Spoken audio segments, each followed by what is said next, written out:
परवीन सुहाने को दुनिया दीवाना कहती थी, लेकिन वो जो कहते हैं वो सच होता है। जो गढ़ा हमने पाकिस्तान के लिए खोदा था, आज हम उसमें खुद ही गिरने जा रहे हैं।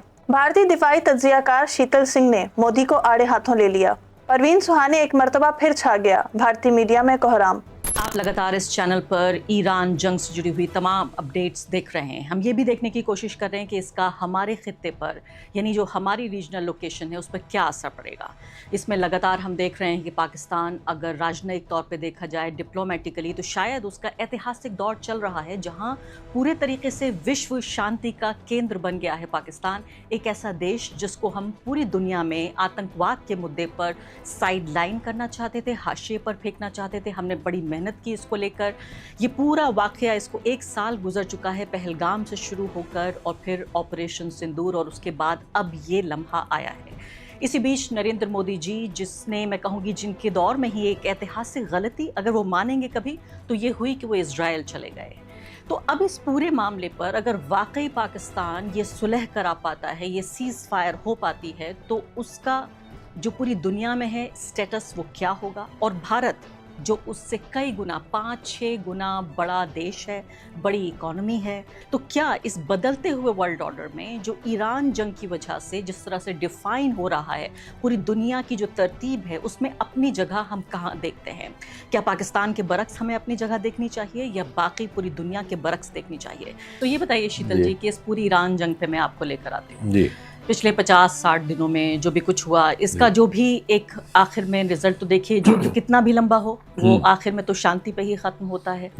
इस पूरे युद्ध को और युद्ध के कवरेज को भारत में टीवी, यूट्यूब के स्पेस में आप कैसे देख रहे हैं? देखिए, भारत में कोई भी बात हो, हमारा जो सामाजिक विमर्श लेड बाय हमारे मीडिया के जो हो गया है, वो मुसलमान और पाकिस्तान पर केंद्रित होता है। क्योंकि हमने एक परमानेंट विलेन बना लिया है आज के समाज को में राजनीति करने के लिए, और जो कि राजनीति इंजन होती है, तो फिर वो सारी चीज़ों को या तो नष्ट करती है या उसको आगे ले जाती है। तो ये हमने एक फैसला कर लिया है, हम इस पे चल रहे हैं काफ़ी दिनों से। अब हम जैसे बहुत सारे आलोचक उसको कहते हैं कि हम एक गलत रास्ते पे जा रहे हैं, एक्सीडेंट करेंगे और अराजकता में डूब जाएंगे। जो उसके समर्थक हैं उनको लगता है कि नहीं, यही रास्ता है और इसी से वो तरक्की करेंगे। हमें तो नहीं लगता कि हम जहाँ और जिस राह पे चल रहे हैं, जो पाकिस्तान बैशिंग और मुसलमान को टारगेट करने का है, ये हमें कहीं लेके पहुंचेगा। लेकिन शीतल जी, यहाँ एक बात समझ में नहीं आती। फिलिस्तीन पर जब 2 साल तक नरसंहार हुआ, तो हमने देखा कि फिलिस्तीन को डिमोनाइज किया गया। उन मरते कटते लोगों पर जिस तरह का कवरेज हुआ, बहुत हैरान कर देने वाला था। न सिर्फ कि हमारी हिंदुस्तानियत, बल्कि हमारी इंसानियत पे भी सवाल पैदा करने वाला था। लेकिन ये केस ईरान के मामले में नहीं है। ईरान की तारीफ़ें हो रही हैं, ईरान के कसीदे गढ़े जा रहे हैं। ये बदलाव क्यों देख रहे हैं? अगर मुस्लिम ही फैक्टर है तो ये क्यों है ये बदलाव? शुरुआत वैसे नहीं हुई थी। शुरुआत ईरान के साथ भी वैसे ही हुई थी। उसमें हुआ यह है कि इधर उनकी नीतियों से बहुत सारे राइट विंग के बड़े बड़े नाम असहमत होना शुरू हो गए। ये यही नहीं है, दुनिया भर में हो रहा है।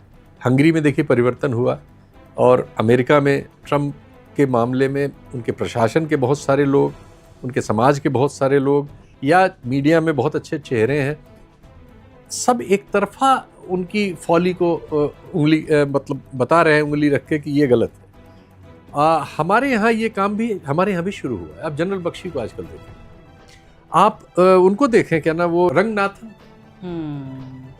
रंगनाथन आजकल बहुत सारी चीज़ों के बड़े भयानक आलोचक हैं। बहुत सारी चीज़ों के अभी वो समर्थक हैं।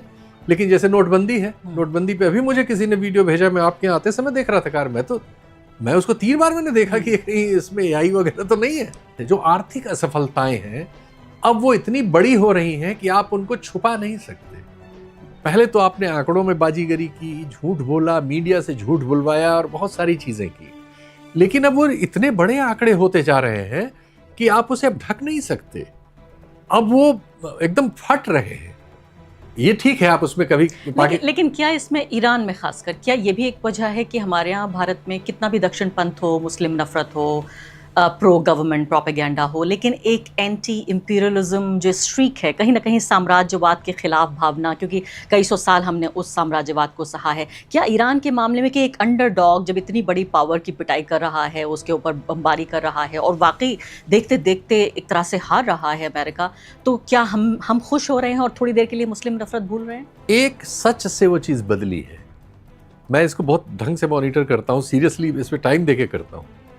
पहले हफ्ते सारे भारतीय दक्षिण पंथ को और दुनिया भर के दक्षिण पंथ को ये उम्मीद थी कि 3-4 दिन में ईरान की लीडरशिप को, जैसे पहले दिन आ गया खमनेई मारे गए, उनको लगा कि जब खमनेई मार दिए गए यानी अभी 1-2-3 दिन में सब पटरा हो जाएगा। मैं नाम नहीं लूंगा, सब अपने मित्र हैं, 1-2 साल ऊपर नीचे के हैं, सब बड़े बड़े उस पर रहे हैं, सब उस समय तालियां बजा रहे थे। आप देख लीजिए कि अभी 2-3 दिन में वेनेजुएला होने वाला है इसका और रिजीम चेंज होगी। उसी तरह की कल्पनाएं उनके प्रोग्राम्स में, उनके भाषणों में, उनकी सोच में, उनकी टिप्पणियों में, उनके कमेंट्स में भरी हुई थी। जब युद्ध ने पलटना शुरू किया और जब हमारे सैनिक विशेषज्ञों ने, जिसमें निश्चित तौर पर इसमें बहुत बड़ा रोल, मैं उन्हें फरफराती मूंछों वाला जनरल कहता हूं, उनके टिल्ट से आया। अच्छा, क्योंकि वो बहुत पॉपुलर हैं टीवी चैनलों में, लेकिन आप अचरज करेंगे उन्हें बहुत सारे चैनलों ने पहले 10 दिन बुलाया नहीं, क्योंकि 1-2 जगह जब उन्होंने बोल दिया कि नहीं ईरान जीतेगा इस लड़ाई में, ये वजह है। 1-2 जनरल तो ऐसे हैं जो चीजों को सिस्टमेटिकली कहते थे, वरना हमारा ये पूरा डायस्पोरा ताली बजाने के लिए बैठा था। फिर उसकी समस्या हुई कि उसको 6 महीने से ये भी अच्छा नहीं लग रहा कि ट्रंप जो मोदी साहब के बारे में कर रहे हैं। तो ये बात बताइए, ये वो वजह थी कि चूंकि ट्रंप साहब को भी वो नापसंद करने लगा, हिम्मत नहीं उसकी हो रही थी, क्योंकि उसके लीडर की हिम्मत नहीं हो रही थी, तो वो कंफ्यूजन में था। लेकिन चाहता वो था कि ट्रंप जीते, इजराइल जीते। देखा नहीं आपने, एक वो है, पता नहीं अपने को मेजर कर्नल कुछ कहता है, 5-6 साल उसकी नौकरी थी, लेकिन टेलीविजन चैनलों में बड़ा हीरो है हमारी। हाँ, हमारी तमाम विदेश नीति पर ऊटपटांग बातें करता रहता है, जिसको सरकार भी इंडोर्स नहीं करती, लेकिन सरकार उसको यूज करती है। तो एक्चुअली गौरव आर्या जो सोचता समझता बोलता है ना, सोचते ये सब वैसा ही थे। वो तो उनकी मजबूरी हो गई कि वो नतीजा उल्टा होने लगा, तो उन्होंने पाला बदलना शुरू किया। और वो जो लोग 1 हफ्ते से पहले ऑबिचुरी लिख चुके थे ईरान की, और उनके अपने पुराने कार्यक्रम को देख नहीं पाएंगे, अब खुद देखें अगर तो उन्होंने पहले बदलना शुरू किया। ये बदलते भी बड़ी तेज है, हर सीजन में होता है। और फिर धीरे धीरे ये पूरा वो जो है अब ट्रंप के विरोध नहीं, में आ लेकिन गया। तो उनके देवता को बुरा कहा तो फिर उन्हें भी बुरा कहना पड़ेगा, और दुश्मन का दुश्मन दोस्त होता है, वो वाली बात हो गई। क्योंकि ट्रंप के दुश्मन ईरान और हमारे दुश्मन ट्रंप, तो फिर दुश्मन का दुश्मन दोस्त हो गया। लेकिन अभी भी इजराइल को बुरा नहीं कह कोई। हाँ, ये बात भी मानने वाली ये भी ध्यान से देखिए। राइट, हाँ, अभी इजराइल को नहीं कह रहे, ट्रंप से थोड़ा सा, क्योंकि इजराइल कोई मोदी जी को कुछ अभी कह नहीं रहा है, वो अपना उसके इश्यूज हैं। तो शीतल जी, अब मुझे बताइए, क्या आप हैरान नहीं हो? क्योंकि मैं तो अपने बारे में कहूँगी ईमानदारी से कि छोटा देश नहीं है ईरान, एक मंझला सा देश है, एक मिड साइज कंट्री है, और ईरान के बारे में तो कुछ पता ही नहीं चलता, क्योंकि उनकी मीडिया भी बहुत ज़्यादा आज़ाद नहीं है, दूसरे अंग्रेज़ी मीडिया नहीं है, हमें पढ़ने को नहीं मिलता, फ़ारसी में लिखते हैं वहाँ पर लोग। मैं तो बहुत हैरान थी, मुझे लगता था 2-4-6 दिन ना सही तो हफ्ते 2 हफ्ते में बात निपट जाएगी।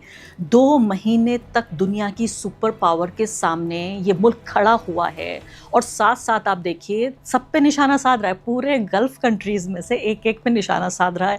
इजराइल को भी साध रहा है, गल्फ में सबको साध रहा है, अमेरिका पे निशाना साध रहा है, एक मुल्क। आप हैरान नहीं? हैरान नहीं, इसने तो निश्चित तौर पर, जो हम लोग तो बहुत छोटे स्तर पर इस काम को कर रहे हैं ना, कि इस दौर में हम लोग कोशिश कर रहे हैं कि जो हमें बुरा लग रहा है उसको बुरा कह रहे हैं, जो अच्छा लग रहा है उसको अच्छा कहते हैं, ज़्यादातर बुरा हो रहा है तो ज़्यादातर बुरा कह रहे हैं। इतने पर ही हम दंडित हैं एक लेवल पे। जो जहाँ जिस तरह का दंड इस दौर में दिया जा सकता है, उस तरह के हिस्से हमारे उसमें आ रहे हैं। तो ऐसे में आप जब देखते हैं कि एक देश जिसकी इकोनॉमी जो है शायद सैकड़ों गुना कम होगी अमेरिका से, इवन इजराइल से, और जिसके बारे में हमने, चूंकि पश्चिमी, हमारी तो जानकारी के स्रोत तो वाया पश्चिम ही हैं सारे के सारे, तो वो कोई बहुत बातें ऐसी नहीं देते थे। वहाँ से हम वही जानते थे जो महिलाओं के आंदोलन थे, सिर पे स्कार्फ वगैरह को लेके होते थे, किसी को फांसी दी, वो सब चीज़ें हमारे पास भी नकारात्मक चीज़ों का भंडार था। और उसमें से हम कुछ किरणें ये होती थी कि भाई चलो कुछ खुददार तो है, अपने इंडिपेंडेंट उसकी राय है, ये ज़रूरी है। एक बार 12 दिन का जून में वार हुआ, उससे पहले भी युद्ध की बातें ईरान पर लगातार हो रही थी, ये होगा, वो होगा, ये करेगा, वो करेगा। तो उस समय हमारे यहाँ एक ग्रुप है जिसमें एक पुराने रिटायर्ड आर्मी के सज्जन हैं, वो एक आर्मी की मैगजीन निकालते हैं और उसमें गजाला वहाब काम करती हैं। Force magazine. तो वो फोर्स मैगजीन के जो वो सज्जन है, पुरुष जो है, प्रवीण साहनी, उनका ट्विटर अकाउंट और दूसरे अकाउंट्स हम लोग देखते थे तो ये होता था धारा से विपरीत कुछ लिखते हैं। ऐसा क्यों बोल रहे हैं? नहीं, वो लिखने की वो लिखते लॉजिकल लिखने की कोशिश करते थे, तो ये हम लोग विपरीत राय ढूंढते रहते हैं, सच ढूंढने के तलाश में। तो उनकी ओर भी जाते थे हम, लेकिन उनसे प्रभावित नहीं थे। फिर हमारे कार्यक्रमों में सत्य हिंदी में गजाला वहाब आती थी। तो उस युद्ध से पहले, 12 दिन की युद्ध से पहले एक कार्यक्रम में हम उतनी ही जानकारियों के साथ प्रस्तुत थे जितना मैंने आपको बताया, जो हमें पश्चिमी ढांचे से मिली, और कुछ जो हमने अपने हिसाब से ईरान के बारे में समझी। लेकिन उन्होंने कुछ ऐसी चीज़ें बताई जो हमें नहीं पता थी। इसने हमारी उत्कंठा उस पक्ष में बढ़ाई कि हम ईरान को जानने की कोशिश करें एग्जैक्टली, और पर्टिकुलरली ये सैनिक जो ताकत वगैरह में है, उनकी जो तैयारियां हैं, उनका जो समाज है, वो सब डाटा आने लगे कि उनके यहाँ पढ़े लिखे लोग कितने हैं और उनके यहाँ महिलाओं की भागीदारी कितनी है समाज की वर्किंग पॉपुलेशन में, और अन्य इतने दिन से वो बेचारा ये कठिनाई झेल रहा है सैंक्शन की, और सर्वाइव भी कैसे कर रहा है। ये सब चीज़ें धीरे धीरे उसकी ओर आकर्षित उन्होंने करना शुरू किया, और बाद में फैक्ट्स आने लगे तो पता लगा कि हम लोगों ने गजाला वहाब वगैरह को ज़्यादा सुनना शुरू किया। और फिर उनके प्रवीण साहनी को भी, वो हमारे यहाँ इंटरव्यू वगैरह देने आए, तो हम सब लोगों ने उसको बड़े ध्यान से सुना। तो उन्होंने अपने तथ्यों से हम लोगों को अपनी ओर आकर्षित करने में सफलता पाई, और बाद में हमने देखा कि अब उसकी ओर एक चाल चल पड़ी है। और एविडेंस, यानी पहले उन्होंने बात Yes. कही और उसके बाद हमें एविडेंस मिल रहा है। Yes. मुझे लगता था जब मैं उनसे पिछली वॉर के टाइम पे भी मैं उनसे बात करती थी, प्रवीण साहनी से, और इस दौर में बात की कि कोई दीवाना है ये, इसका क्या, इनका एक अलग ही पॉइंट ऑफ व्यू है। उनसे बड़े मुश्किल सवाल भी मैं पूछती थी कि आप ऐसा क्यों कह रहे हैं, लेकिन मैं हैरान हुई ये कहते हुए कि मैं बिल्कुल गलत थी और पश्चिमी दुनिया, वेस्टर्न मीडिया से पूरी तरह प्रभावित थी। उनके सोर्सेज पूरे आपने बिल्कुल मेरी बात जो है एग्जैक्टली वही बात आप भी कह रही हैं। ये तो देखिए, हम लोग पढ़ते तो हैं इसको, लेकिन हम चाहे या न चाहे, हमको शिकार तो इन्फॉर्मेशन के सोर्स करते हैं, वो जहां से होते हैं। हमें कई बार लगता है हमारी राय हो, हमारी तो कहाँ होती है। तो आप ये कह रहे हैं कि ये खबरें हमारी परवरिश कर रही हैं कि ईरान को हम कैसे देखेंगे। Exactly. जैसे ईरान को हम देखेंगे कि भाई वहाँ देखेंगे? मुल्ला राज है, महिलाओं पर अत्याचार होता है, ह्यूमन राइट्स वायलेशन होता है, माइनॉरिटीज को सप्रेस किया जाता है, और वहाँ लोकतंत्र नहीं है। इन 5 चीजों इतना पर ही आधारित। नहीं, फिलिस्तीन में बच्चों के मारे जाने पे हमें कोई प्रतिक्रिया नहीं होती। हम बच्चों को हमने मुस्लिम और नॉन मुस्लिम में बांट के सोचना या वो सब शुरू कर दिया है। तो हमारी जो प्रतिक्रियाएं हैं वो नॉर्मल नहीं है, वो ह्यूमन है ही नहीं। वो या तो नफरत से भरी हुई हैं या झूठी सूचनाओं से भरी हुई हैं। अब मैं आ जाती हूँ जो चेंजिंग वर्ल्ड ऑर्डर है उसमें पाकिस्तान क्या कर रहा है, भारत क्या कर रहा है, और इस बदलती हुई दुनिया में, और इतनी तेज़ी से बदलती दुनिया में जो दशकों में, सालों में नहीं, हफ्तों में बदल रही है शीतल जी, और ये सबको सरप्राइज़ कर रही है। और फिर से मैं सलाम करना चाहती हूँ प्रवीण साहनी जी को। जब वो ये बातें कह रहे थे मुझे लगता था कि ये दीवाना कोई बरगला रहा है, क्या बोल रहा है, और उसी दीवाने की बात एक सच हो रही है। तो सबसे पहले तो मुझे बताइए कि क्या आप ये बदलता हुआ वर्ल्ड ऑर्डर देख रहे हैं, जहाँ एक ऐसा देश जो 50 साल से सैंक्शंस के तले दबा हुआ है, जिसका ग्लोबल इकोनॉमी से पूरा डिस्कनेक्ट है, एक ऐसा देश दुनिया की सबसे बड़ी पावर को न सिर्फ के चैलेंज करता है, बल्कि मुझे कहते में बिल्कुल झिझक नहीं हो रही है कि उसको हरा दिया है, डिफीट कर दिया है। आप बदलते हुए देख रहे हैं वर्ल्ड ऑर्डर? नहीं, एक्चुअली ऑर्डर बदल रहा था, हमने उसको स्वीकार करना ईरान की वजह से शुरू किया है। अच्छा, ये श्रेय उसको है। एक ज़माने में ये जो G7 के देश हैं, ये ज़माना बहुत पुराना नहीं है, 15 साल पहले की बात है। G7 के देश दुनिया में 42% व्यापार पर नियंत्रण इनका था। आज 40% पे ब्रिक्स का नियंत्रण है, और G7 28 पे ऑलरेडी आ चुके हैं। तो ईरान हमें इन आंकड़ों की तरफ, इन सूचनाओं की तरफ ले जा रहा है जो हमने इसके पहले उस तरह से नहीं देखी। तो मुझे बताइए, तो फिर इस चेंजिंग वर्ल्ड ऑर्डर में अमेरिका सुपर पावर बना रहेगा? नहीं, सुपर पावर अब कहां है अमेरिका? मैं आपको आंकड़ा बता तो रहा हूं, अमेरिका नहीं, G7 ग्रुप सुपर पावर नहीं है। 28% पे आ चुका है, और ब्रिक्स, उतने ही देश तो ब्रिक्स में है। ब्रिक्स जो है 42% पे पहुंच गया है। अच्छा, ये तब है जब भारत ने ब्राजील की बैठक में इस बात से इनकार कर दिया था डॉलर के पक्ष में। भारत एक अकेला देश है ब्रिक्स में, जिसकी वजह से बहुत सारे ग्लोबल फैसले रुके हुए हैं। क्योंकि भारत का वर्तमान नेतृत्व रहना अमेरिका की गोद में चाहता है, मजबूरी उसे ब्रिक्स में ले जाती है। लेकिन हम तो वो अध्यक्ष दिल हैं। से ब्रिक्स में नहीं है। अब तो अध्यक्ष नहीं, पता नहीं क्या क्या है, लेकिन हमारा दिल ट्रंप साहब के चरणों में सुकून पाता है। वो तो रख नहीं रहे हमारे सिर पे, नहीं तो हम तो चाट लें उनका तलवा। सच्चाई ये है, बहुत शर्मनाक है, लेकिन ये सच्चाई है। दुख हो रहा है आप जो कह रहे हैं। शर्मिंदगी होती है, क्योंकि ये फैक्ट्स हम लोग हमारे समाज के बहुत बड़े हिस्से मोदी तक। जी की बात नहीं है, ये 1.5 करोड़ हिंदुस्तानियों की बात है।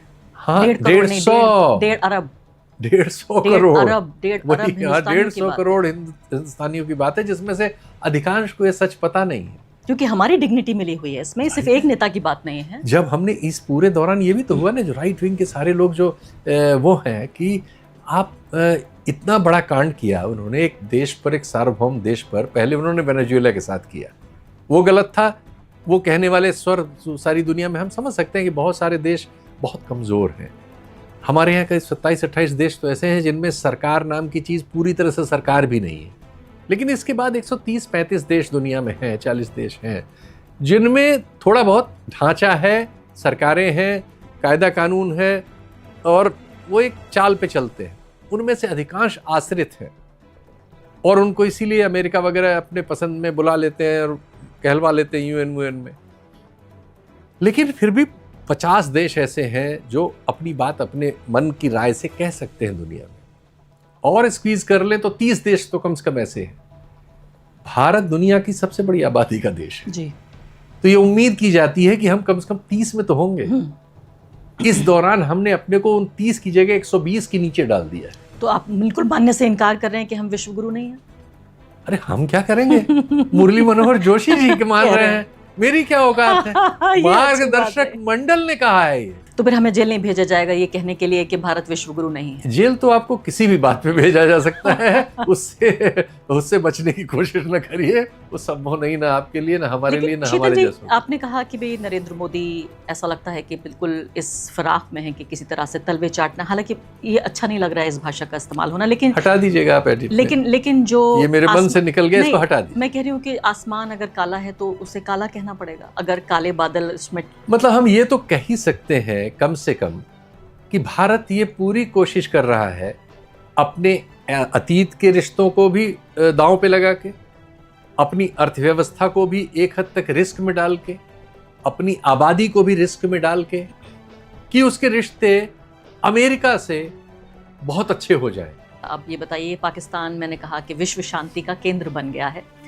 गौतम बुद्ध हमारी धरती से पैदा हुए, महात्मा गांधी पे हमें नाज है, हमारे राष्ट्रपिता। लेकिन पाकिस्तान, जिसको हम कहते हैं कि आतंकवाद का प्रायोजक है, टेररिस्ट स्टेट है, वो विश्व शांति का केंद्र बन गया है। और बात हो रही है कि इससे अहम कोई मुल्क नहीं है। एक ऐसा देश जिससे अमेरिका बात करता है, एक ऐसा देश जिस पे वेस्ट एशिया पूरा विश्वास करता है, एक ऐसा देश जो कि चीन भी उसके नज़दीक है, और एक ऐसा देश जिसकी इकोनॉमी वर्ल्ड बैंक और IMF पर आधारित है, लेकिन वो इतना मजबूत बन रहा है। जो वहाँ शांति प्रक्रिया हो रही है, उसे आप कैसे देखते हैं? देखिए, मौके मिलने की बात होती है। पाकिस्तान को ये मौका मिला, उसने अपने को साबित कर लिया। मौका हमारे पास भी था, लेकिन हमने वो साबित नहीं किया।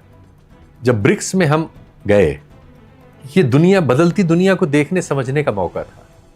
ब्रिक्स के जरिए आज हम ब्रिक्स में होते, भारत उस तरह से होता जैसे ब्रिक्स में होना चाहिए।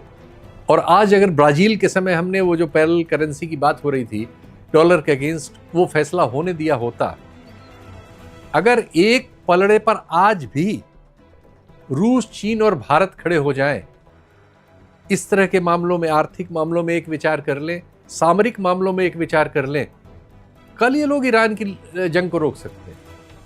ये तीन अगर एक लाइन में हो, आज 2/3 दुनिया उस लाइन पे आ जाएगी। सिर्फ इस फैक्ट को भारत ने रोक रखा है।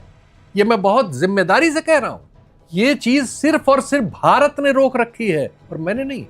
ये ब्राजीलियन कई प्रोफेसर्स और एक जमाने में उनके सीनियर लीडर कह चुके हैं कि ब्रिक्स में, वो तो ये कह चुके हैं कि ब्रिक्स में भारत जो है US का स्पाई है।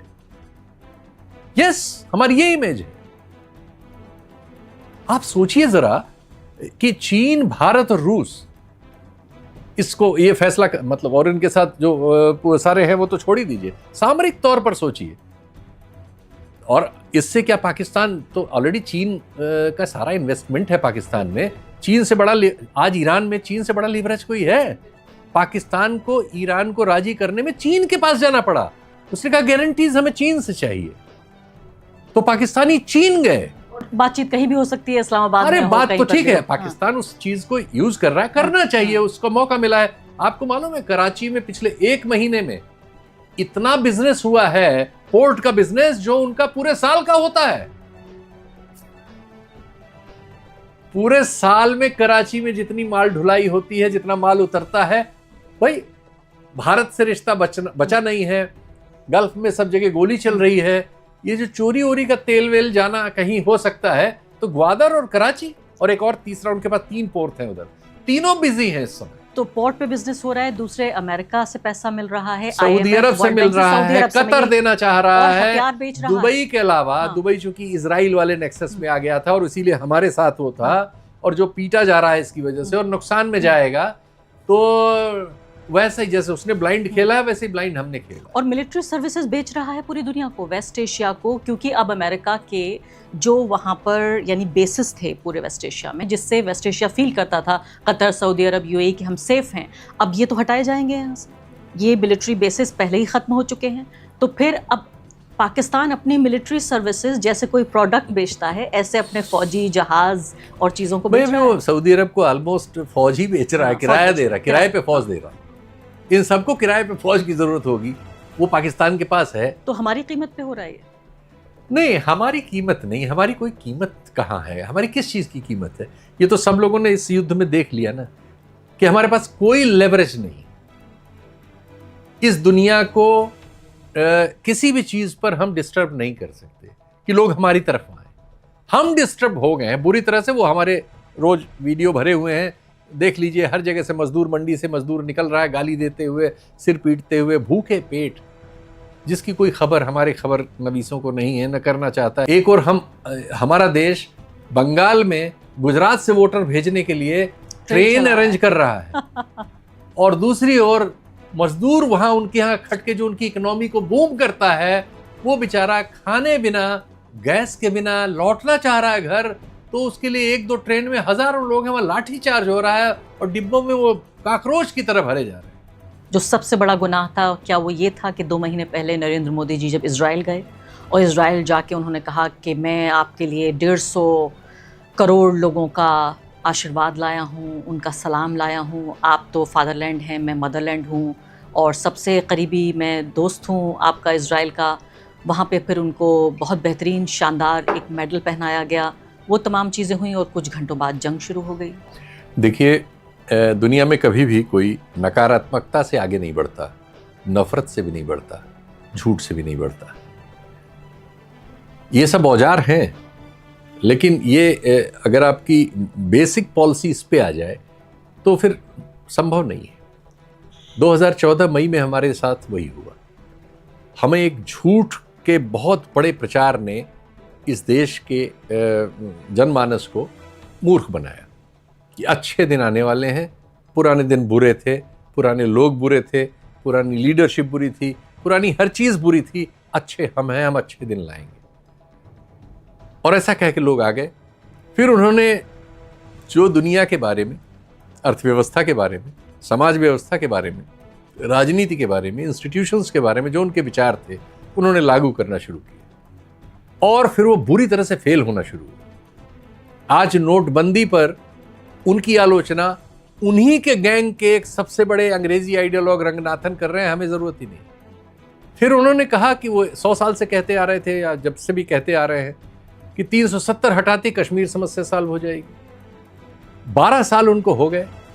कश्मीर में चुनाव हुए, गवर्नमेंट को आपने म्यूनिसिपैलिटी बना दिया, उसके पास न पुलिस है, न कोई राइट है, सारे राइट वहाँ एलजी में है। जैसे आपने दिल्ली में केजरीवाल से सब राइट छीन लिए थे, सब एलजी को दे दिए थे। तो आपने सरकार नाम पे सिर्फ एक बिल्ला है, जिस सरकार के पास कोई हुकूमत का राइट ही नहीं, और आप वो दे नहीं पा रहे हैं क्योंकि परिस्थितियां अनुकूल ही नहीं हुई हैं। फौज ज्यादा लगानी पड़ी, आपकी अर्धसैनिक बल ज़्यादा लगाने पड़े, सैकड़ों लोगों को आपने जेल में डाल रखा है, बार बार आपका इंटरनेट वहाँ आपको बंद करना पड़ता है। बड़ी बड़ी घटनाएं पुलवामा, पहलगाम वगैरह हुई हैं जो इससे पहले इतनी बड़े लेवल पर नहीं हुई थी। ऐसे ही अन्य आपकी जो आर्थिक नीतियां थी, उन सब ने इस देश के विकास को, सिर्फ आप आंकड़ों में बाजीगरी कर रहे हैं जिसको अब दुनिया ने पकड़ लिया है। IMF ने पकड़ लिया कि आप आंकड़ों में हेराफेरी करते हैं। अगर उन आंकड़ों को, उस जो हेराफेरी समझ रही है दुनिया, उसको माइनस कर दिया जाए तो हमारे अर्थशास्त्री बताते हैं कि हम वही 3-4% से ऊपर हमारी वृद्धि दर नहीं है। और वैसे भी अब हमारा जो इकोनॉमी में जगह थी वो भी तो 2 स्थान हम नीचे खिसक के आ गए हैं। हम 6वें पे है इस समय 6वें पे आ गए। IMF के अनुसार तो वो ये कह रहा है कि ये वो अनुमान है, वो भी इस साल का, हो सकता है हम 7वें पे ना पहुंच जाए। तो ये एस्टेब्लिशमेंट में क्या प्रो अमेरिका लोग बैठे हुए हैं जो मोदी जी को ये समझा रहे हैं कि वही ultimate God? Modi ji pro America है, RSS प्रो अमेरिका है, दक्षिण पंथ प्रो अमेरिका है, कोई नहीं बैठा हुआ है। मैंने आपको बताया इनमें से तो कोई है ही नहीं जो कुछ वहां कह सकता है। उन सबको प्रो अमेरिका होना पड़ा है। भले ही ट्रंप का भी लेटेस्ट आ गया है कि उन्होंने भारत को नरक कहा है, उन्होंने नहीं, उनके एक विद्वान ने कहा है, ट्रंप ने उसको रिट्वीट किया। नहीं, और उनके विद्वान यहाँ आके कह गए कि जैसे चीन बड़ी हाँ, हम उस तरह से इंडिया को विकसित नहीं होने देंगे, नहीं करने देंगे। और इस पूरे देश में लोगों को शर्म नहीं है, चैनल चलाते हैं, ये पत्रकार हैं। इन शर्मनाक लोगों ने उस पर कोई बहस नहीं चलाई शाम की, इसकी उसकी, कि सरकार को खड़ा करते कि जवाब दो, ये क्या कह के गया हमारे मुंह पे, और अगर ऐसा है तो हमें अमेरिका के साथ रिश्ता रखना चाहिए। कोई हम सार्वभौम लोग हैं कि नहीं, हम आजाद हुए थे कि नहीं।